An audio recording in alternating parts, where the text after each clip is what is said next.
TikTok kitchen and ব্লগের পক্ষ থেকে আপনাদের স্বাগত জানাই। আজকে আমরা একটা নতুন আইটেম নিয়ে চলে এসেছি। আমাদের আজকের আইটেম মালপোয়া। আপনারা আমাদের সঙ্গে থাকুন। আজকে আমার বৌমা করবে মালপোয়া। আজকে আমি করব মালপোয়া। তার জন্য দেখুন, এক বাটি ময়দা নিয়েছি আর এই বাটির এক বাটি আমি সুজি নিয়েছি। তা সুজিটা আমি 10 মিনিট আগে ভিজিয়ে রেখেছিলাম। ফার্স্টে আমি ময়দাটা ঢেলে নিচ্ছি একটা বাটিতে।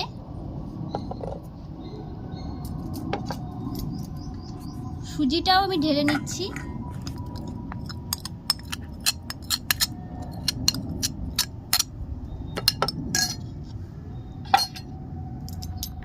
পরিমাণ মতন চিনি,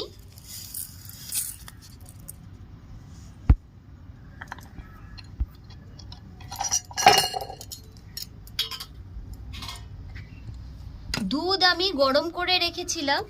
এবার দুধ দিয়ে আমি ভালো করে মেখে নেব।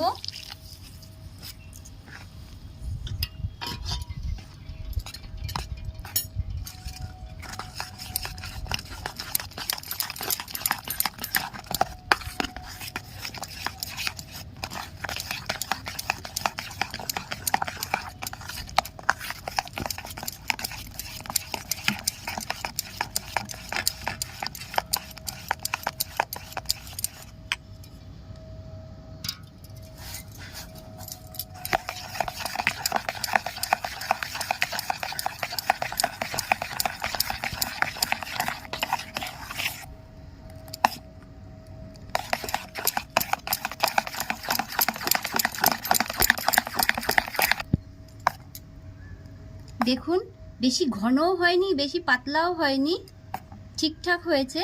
এবার আমি 10 মিনিটের জন্য ঢেকে রেখে দেব।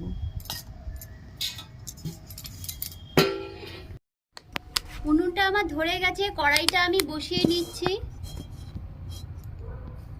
আমি আগে চিনি দিয়ে শিরাটা করে নেব, তার জন্য আমি 1 গ্লাস জল দিয়ে দিচ্ছি।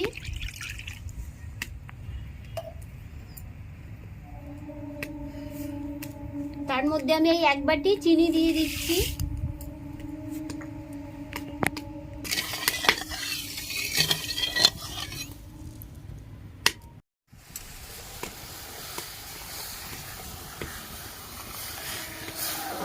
দেখুন কি সুন্দর ফুটে উঠেছে চিনির শিরাটা।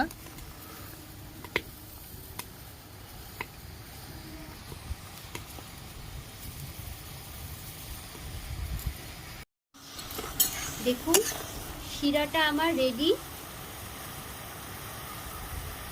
শিরা রেডি হয়ে গেছে। এবার আমি নামিয়ে নিচ্ছি।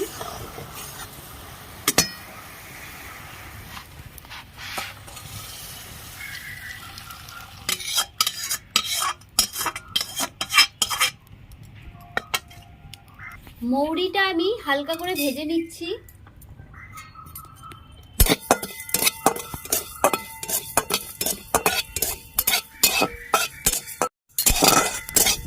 মৌরিটা হালকা করে ভাজা হয়ে গেছে, আমি এবার এটা গুঁড়ো করে নেব।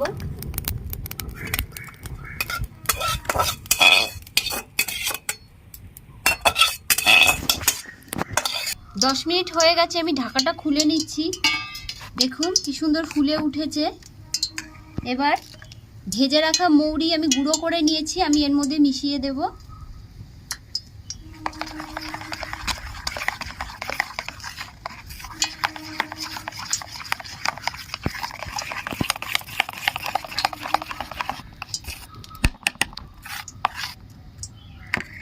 তেল গরম হয়ে গেছে, এবার আমি তেলে দিয়ে দিচ্ছি। দেখুন কি সুন্দর ফুলে উঠেছে।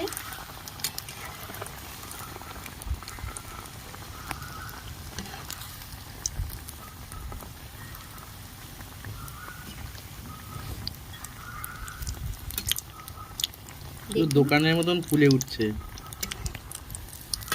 লাল করে ভেজে নেব।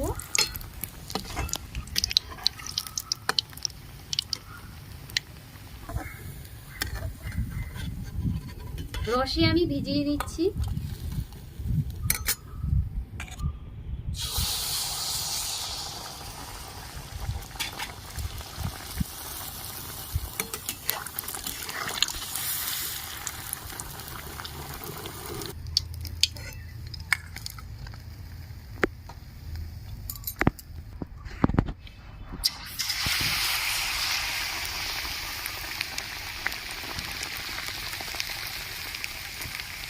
দেখুন কি সুন্দর ফুলে উঠছে।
বন্ধুরা, জন্মাষ্টমীতে আপনারা এইভাবে মালপোয়া বানাতে পারেন। বাড়িতে ভাজা মালপোয়া বানিয়েই কৃষ্ণকে এই মহাপ্রসাদ দিতে পারেন।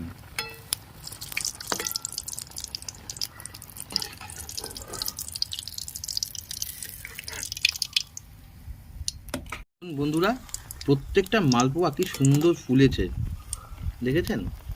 আর মৌরি দেওয়ার জন্য গন্ধটাও যেন মো মো করছে।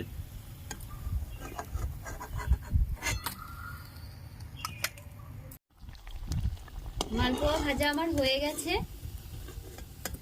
আমি এবার সব তুলে নিলাম।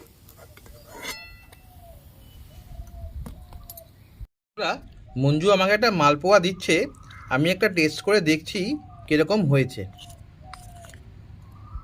বন্ধুরা, আমি একটু খেয়ে দেখি কিরকম হয়েছে।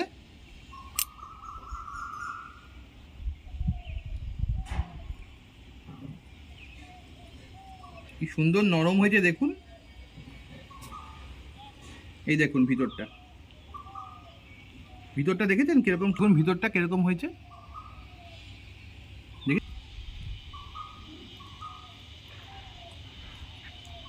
খুব সুন্দর মিষ্টি হয়েছে, পুরো মিষ্টির দোকানের মতন হয়েছে।